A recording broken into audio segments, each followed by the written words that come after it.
Alrighty, y'all. Today we are installing a 2-inch lift kit from Anderson Design Fab onto this beautiful Crosstrek Wilderness that belongs to our friend Keith here. Howdy, howdy. Hey. We are going to be throwing a 2-inch lift kit on with the multi-link spacers and everything, as well as a beautiful skid plate. Ignore our pile of miscellaneous camping gear.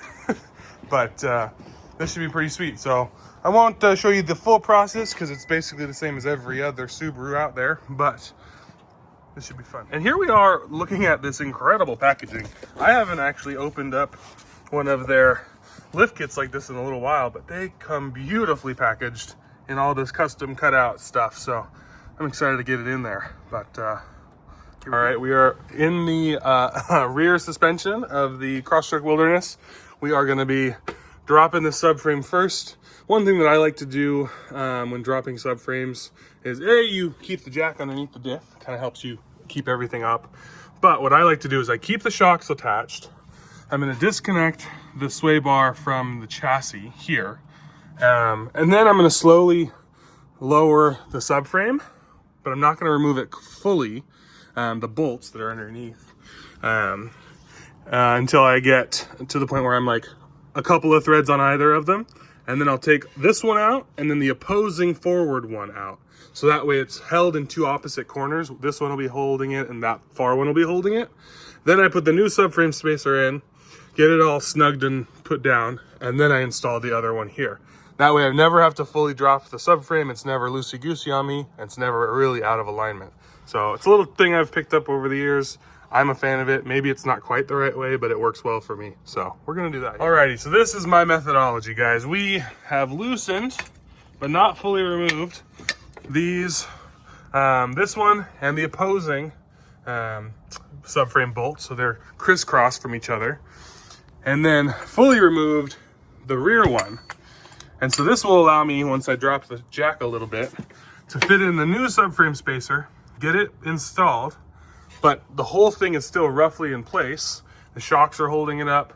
Those two opposing sway bar subframe bolts are holding it in place. So with all of that, it's pretty easy to get everything installed quickly and without having to like mess with the alignment a ton and it, becoming a big pain in the butt.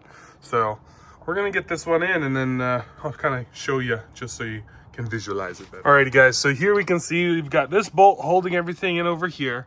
We've got that bolt right there holding everything in. And so that is the only thing, along with the two shocks that are still fully installed, holding the subframe in place. You got our new subframe spacer, which is fitting nicely, as well as the new bolt that'll go up into the unibody. Everything is still pretty much lined up perfectly, so we can get that installed. Nothing is like out of place. We don't have to worry about the jack slipping. Everything is nicely held together. So we're gonna get that one in, which is a little bit of a pain with my big hands, but we'll get it taken care of and then button it all up and show you the finished result. But that is the key to how I do subframe drops on a Subaru. Alrighty, and here we go. We've got one spacer in there, one spacer in there, our little multi-link in there.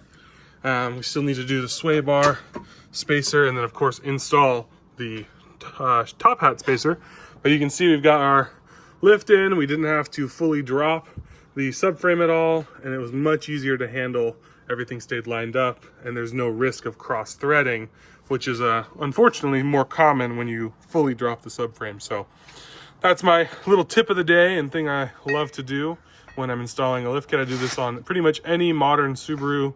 This is applicable, so definitely get after it. But we're gonna finish the lift kit on this thing. Keith is working away on the other side, and we'll show you the final result of this 1.5-inch lift from ADF. So this will be a 2-inch lifted Crosstrek on larger tires. Should be pretty sick. Alrighty, we've got skid plates up next. We've got the rear suspension squared away. Keith is putting his trunk away now, but we're gonna throw these skids together and then finish the front lift, which is really quick and easy. So we'll do that next.